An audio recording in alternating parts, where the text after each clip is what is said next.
বিশ্ব ক্রিকেটের সব রকম আপডেট পাওয়ার জন্য আমাদের চ্যানেলটিকে আজই সাবস্ক্রাইব করে রাখুন। আম্পায়াররা মনে করেছেন ইচ্ছাকৃতভাবে বল আটকেছেন জাদেজা, তাই তাকে আউট দেওয়া হয়েছে। যদিও অন্য কথা ভাবছেন চেন্নাইয়ের ব্যাটিং কোচ হাসি। এই ঘটনায় জাদেজার পাশে দাঁড়িয়েছেন তিনি। ক্রিকেটের নিয়ম নিয়ে এবার প্রশ্ন তুলেছেন মাইক হাসি। ম্যাচ শেষে সাংবাদিক বৈঠকে হাসিকে জাদেজার আউট নিয়ে বিভিন্ন ধরনের প্রশ্ন করা হয়। জবাবে তিনি বলেন, ও পেছনে ঘুরেছিল ঠিকই, তাই হয়তো ওর দৌড়ানোর পথ বদলে গেছিল। ও সোজা দৌড়তে দৌড়তে কিন্তু পথ বদলায়নি। তারপরেই ক্রিকেটের নিয়ম নিয়ে প্রশ্ন করেছেন হাসি। অস্ট্রেলিয়ার প্রাক্তন ক্রিকেটার বলেন, এই ঘটনার দুটো দিক আছে। আমি বুঝতে পারছি কেন আম্পায়াররা তাকে আউট দিয়েছে। ক্রিকেটের নিয়ম বলছে দৌড়ানোর সময় পথ বদলে ফেললে যদি উইকেট আড়াল হয় তাহলে আউট দেওয়া যায়।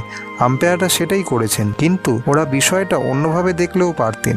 জাদেজা কিন্তু সোজা দৌড়তে গিয়ে উইকেট আড়াল করেননি, ঘুরতে গিয়ে তার উইকেটটি আড়াল হয়েছিল। ভিডিওটি ভালো লেগে থাকলে বাংলার ক্রিকেট চ্যানেলটিকে অবশ্যই সাবস্ক্রাইব করে দিন।